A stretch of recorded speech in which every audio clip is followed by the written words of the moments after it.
Baliktad ah. Imbis na siya yung broken-hearted sa'yo, ikaw naman ngayon. Gusto na kaya siya? Sana okay lang siya. G, sa pagkakaalam ko okay naman siya. Nagliligtas na ulit ng mga tao. Imbis na kamove on sa'yo. Pero alam mo, kung mahal mo na talaga, kausapin mo. Alamin mo. Tao sa tao, puso sa puso. Diba? Relax.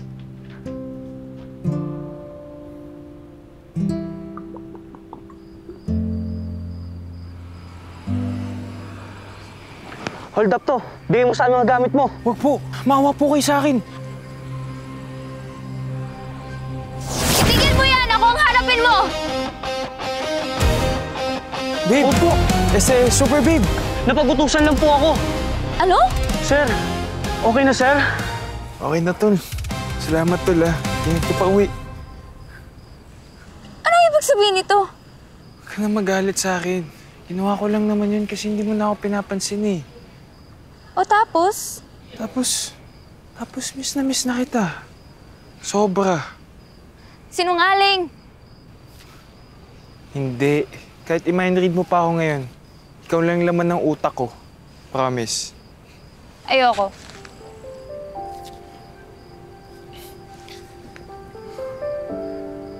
Chelsea, mahal kita. Kahit sino ka pa, kahit ano ka pa, kahit itali mo pa ako araw-araw, kahit bugbugin mo pa ako, kahit saan mo pa ako sundan. Okay lang sa akin. Basta huwag mo lang akong pukuhan, ah. Alam ko super babe ka ng lahat. Pero sana ako lang yung super babe mo. Para bang ako lang yung mahal mo. Hindi ka namang naloko? Hindi, ah. Natakot ko sa'yo.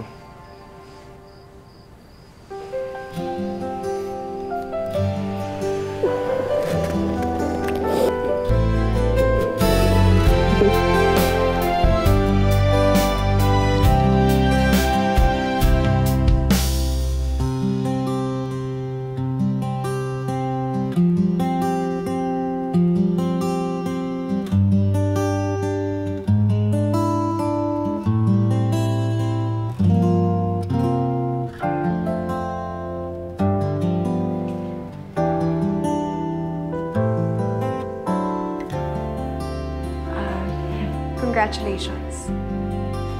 Thank you.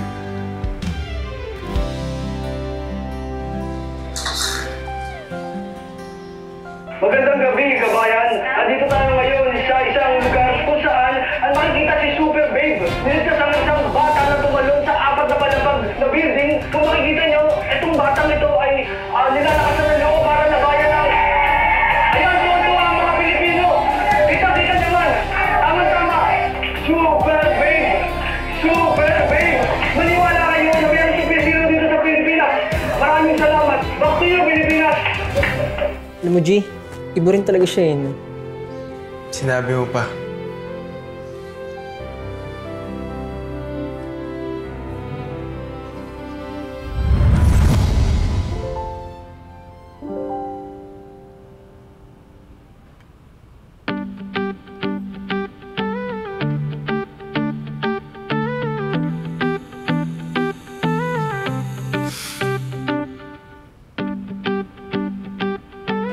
Babe, I'm sorry I'm late.